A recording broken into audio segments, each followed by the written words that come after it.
Так, туғандар, жалпыңыздарға ассаламу алейкум. Биздин Ағалам Хабар YouTube парақшабыздын көрүүчүлөрү жана ошондой эле жалпы эле биздин Москва шаарында иштеп жүргөн мекендаштар. Бул чыгарышты колдон келишинче бүт таксистердин группаларына жөнөтүп коюңуздар, колдоо иретинде. Kia Ceed у нас сатууга чыгып атат. Жылы боюнча айтсак 2019 туғандар. Мен силерге бир шыра круговой обзор кылып көрсөтөйүн, анан ички салон жагынан көрсөтөмүн. Туғандар, анан дагы айта кетчү нерсе, экран бетиндеги номерлер сиздердин кызматыңыздарда болот. Биз Москва шаарына келгенбиз, негизи көпчүлүк билбейт экен. Ошондуктан биздин каналда колдоп подписаться кнопкасын басып коюңуздар. Дөңгөлөктөрүнө да өзүңүздөр бааны бересиздер. Зимний дөңгөлөктөрдө куюлма дискалар менен. 2019 туғандар Kia Ceed.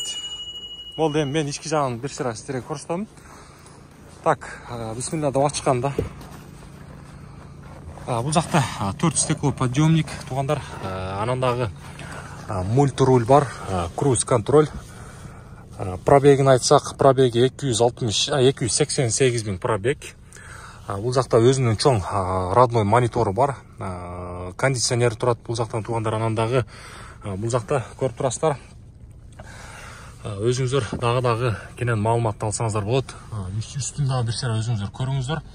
Бул жакта өзүнөн ушундай заводской буюмдар бар. Анан дагы бул жакта вин-кодду да өрүңүздөр көрсөңүздөр болот. Шашпай пауза кылып көрөсүздөр. Мен арт жагында бир сыра көрсөтүп коеюн.